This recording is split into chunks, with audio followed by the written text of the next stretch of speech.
Baba. Mwanangu. Karibu. Asante baba. Karibuni. Karibuni. Asante baba.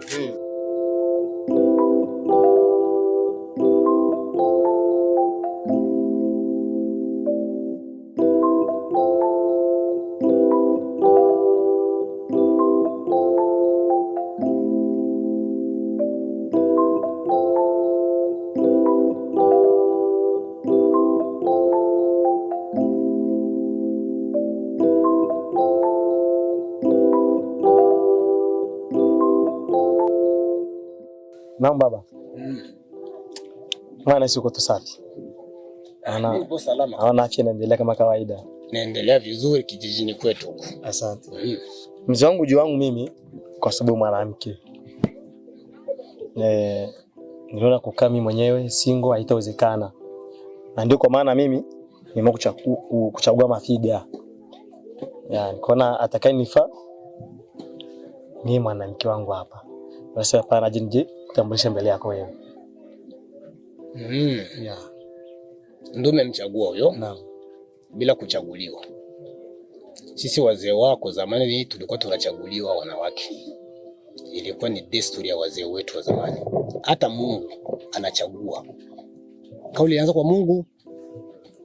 Ndio kwa maana tulikuzaa wewe. Mungu alituchagua sisi, akatuchagulia mtoto tukakuzaa. Sasa umejichagulia huyo mjini huko. Kwani ndio ulimuona tu mji mzima ni huyo? Wengine wapo lakini nimeona ndio ananifaa.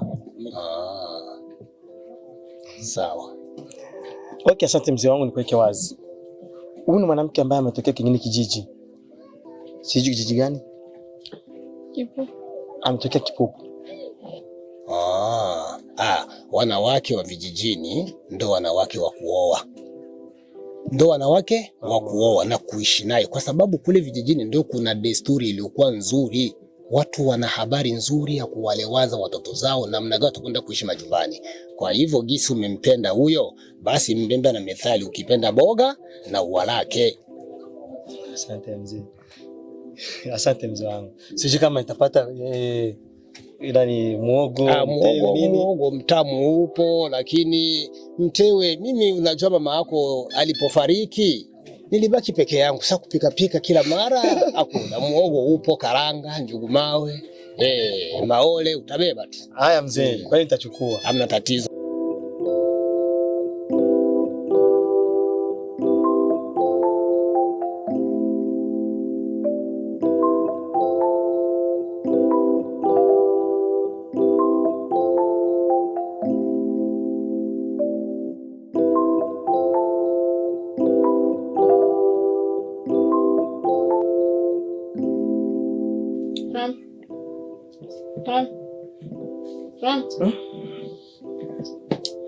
Sema kapile wewe. Tunaanza kulala.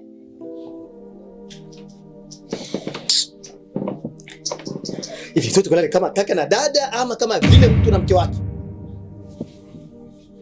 Inshallah na wewe sana, inshallah sana. Wala hakuna tafadhali kulala na wewe. Iweje tena nilale nishinde niko najisumbua bure. Kazi bure. Nilale nao mara ngapi? Ili mradi wao upate ujauzito. Nasema hivi, nenda kalali. Mimi nitalala mpaka asubuhi. Maana kuna tafadhali tu kulala na wewe. Shensi ni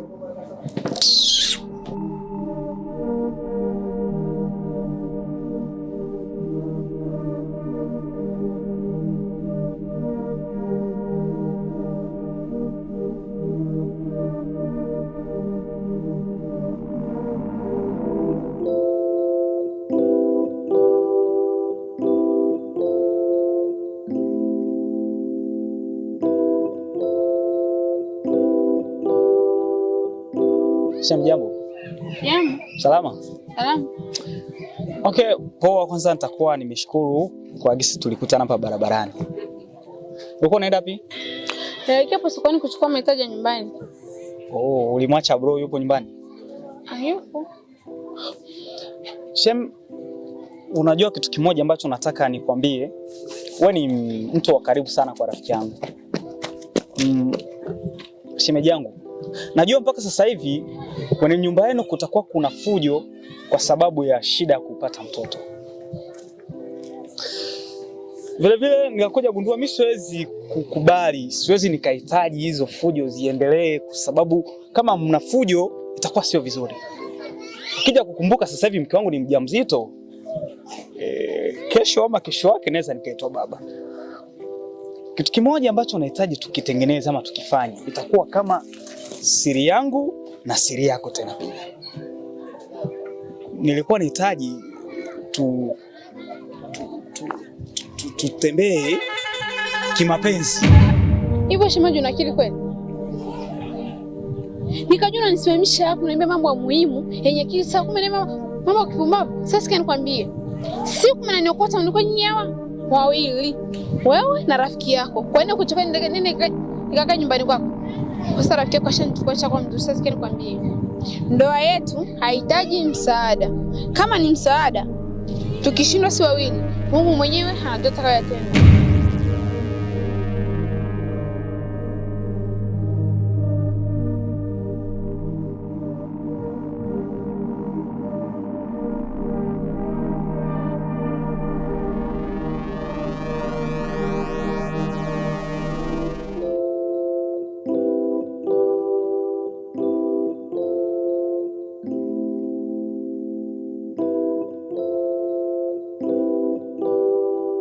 Baba, najua kinachoshindikanika ndani ya familia uelekea serikalini. Lakini hichi kitu mimi hakimbi hata serikali. Ipi? Baba, tokea mimi na mke wangu miaka 7 sasa hii. Hata kichezo cha mwanamke gisi mwanamke wake anajisikia, sijui hembe, sijui nini, hakuna hata. Wala hata kichezo cha mimba. Basi fikra zangu ikaelekea ya kijinga. Inatakiwa nimfukuze mwanamke kwa sababu sio hata manufaa mimi kuishi naye. Hapo. Umfukuze? Kiini kutokuzaa tu ndio kwa maana umfukuze?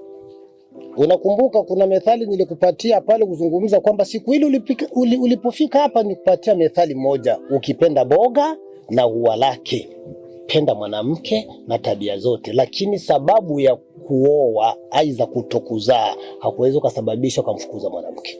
Subiria, mimi nitakuelekeza, sintokuacha na sintokuachililia. Utakwenda kwa mzee Juma, atamaliza kila kitu, mambo yataisha. Kwa mzee Juma sio mganga wa kiasili? Huyo. Kwa sababu anayepanda ni Mungu na binadamu nao pia wanaingililia. Wala usina tatizo katika hilo.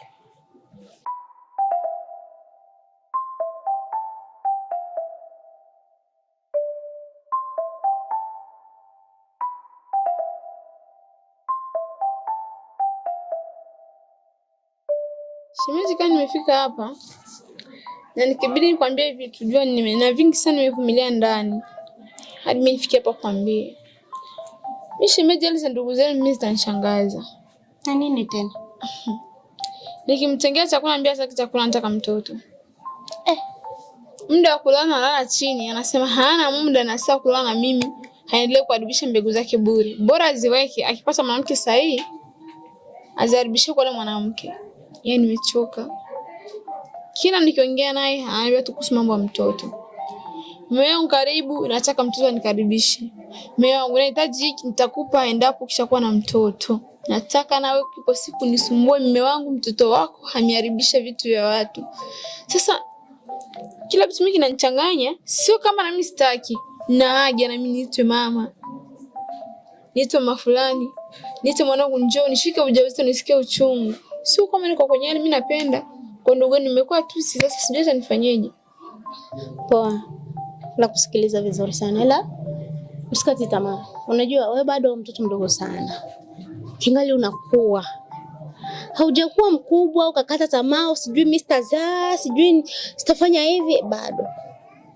Yaani hapa najichukia. Piga moyo konde utazaa tu. Mwisho wa siku utachukua maamuzi sasa hivi. Na hayo ndio mabaya sasa. Shemeji, unaomba unisikilize. Unajua vijana wengi wanakuwa wanafikiria kuwa wanawake ni duka za watoto. Wanashindwa kujielewa kuwa hata wanaume tunaweza kuwa tupo na shida. Lakini ukija unafikia kusema kuwa utakuja kufanya kitu kibaya, hapo utakuwa unakosea. Hivi unategemea ukija unafanya kitu kibaya utakuwa unamuumiza nani? Utakuwa unamharibishia nani? Hivyo endelea tu kumvumilia. Mimi namjua ni rafiki yangu mimi. Ila mimi na shauri moja kama vitawezekana. Unajua mwanamke kama unajikuta haupati mtoto na mwanaume akaona tatizo ni ya kwako, mtu anaendaga kwa mganga, unatafuta dawa sijui za kujitunza, unafanya hivyo. Ila ukifanya hivyo itakuwa ni vizuri sana.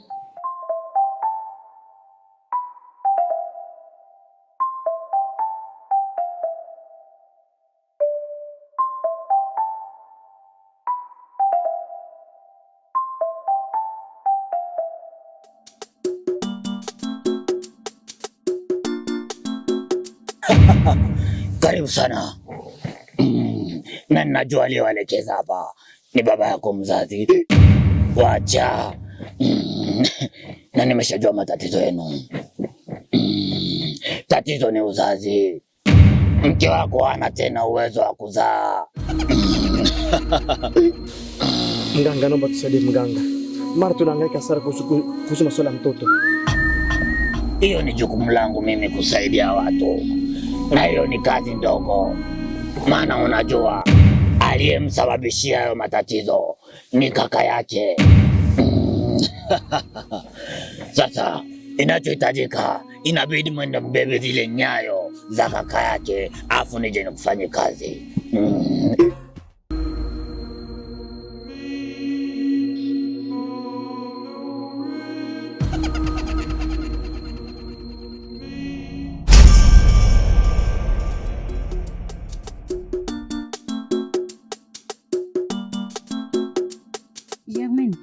Kwa jani ndio kwenda kushamba. Mamangu pia ananiambia niende kushamba lakini nachoka. Kwa jani kukula uchokaki. Kukula tena nichoke. Wewe umechoka kwenda ule unamfanya.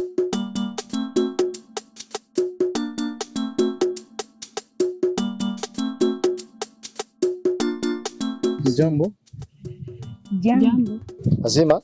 Ndio. Asema niwaulize. Unaweza kufahamu kwa James aliyemiaga? James.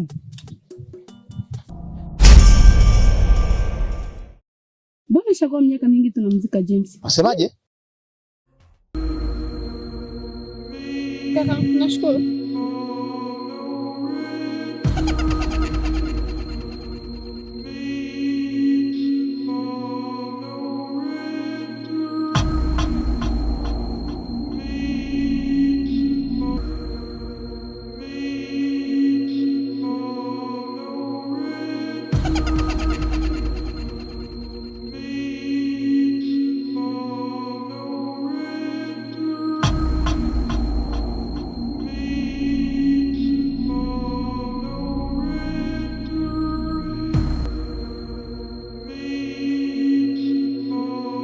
Nadhani mtakuwa mmekamilisha nilichowatuma.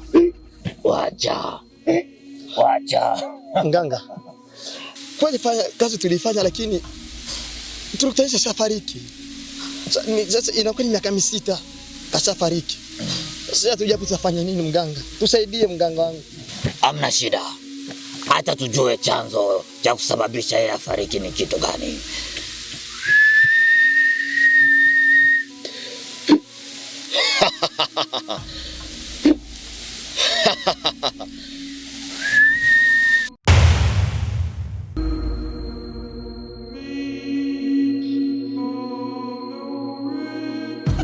Nadhani tumeshafunga kizazi. Ndio mkuu. Na hapo saa tena. Ndio mkuu. Tunaweza kuondoka. Ndio mkuu.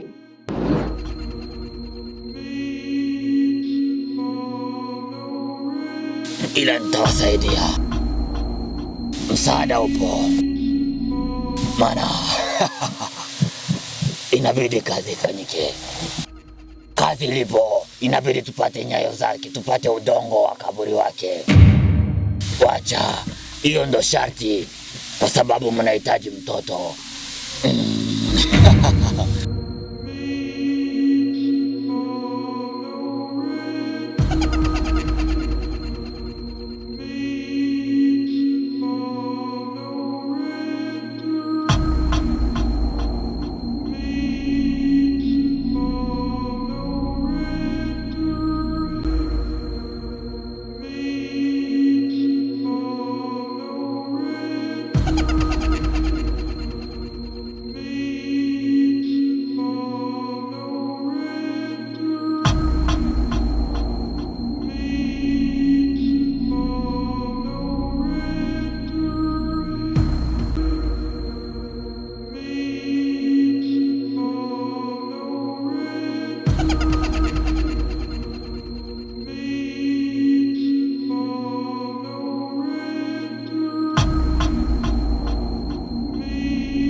ambavyo tumeshapata tulikuwa na kihitaji.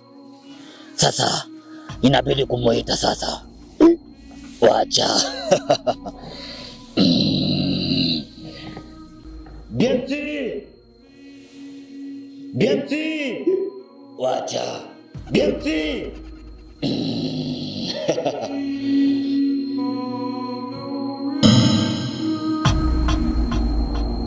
Chanzo mimi kufa tena mnanisumbua na mimi nishajifia. Tulia.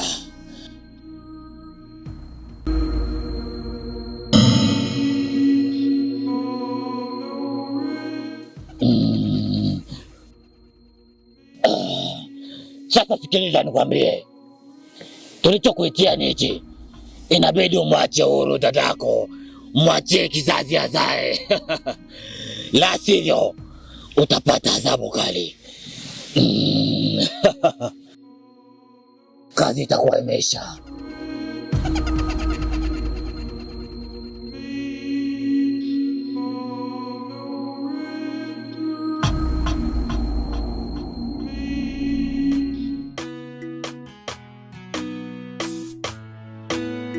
Kijiji cha Kipupu, kijiji cha Kipupu, kijiji cha Kipupu. Asante sana babangu. Maana sikutegemea kama unasafanya msaada mkubwa kama vile hii. Babangu, niseme tu asante. Na mimi pia najivunia sana kuwa na baba maarifa kama vile wewe. Usijali. Kuna methali ya Kibembe ilizungumzaga hivi. Mwana wa otakule nyungu nyakita kalumanda. Hauwezi ukapata tatizo na mimi babako bado ningaliki. Haiwezekani. Mungu ndio anatoa. Mungu ndio kaumba miti, majani, mizizi kwa sababu ya kutupatia sisi binadamu. Tatizo lolote lile utakalolipata lazima Mungu atalitendea kazi. Ni vizuri, nimeshukuru sana. Sitakufukuza. Hali Pemba, Hembe, sijui udongo. Mgabizi Mungu kila kitu. Tumepata mtoto. Na huyu akizalika huyu. Mimi hapa. Kijiji cha Kipupu, kijiji cha Kipupu, kijiji cha Kipupu.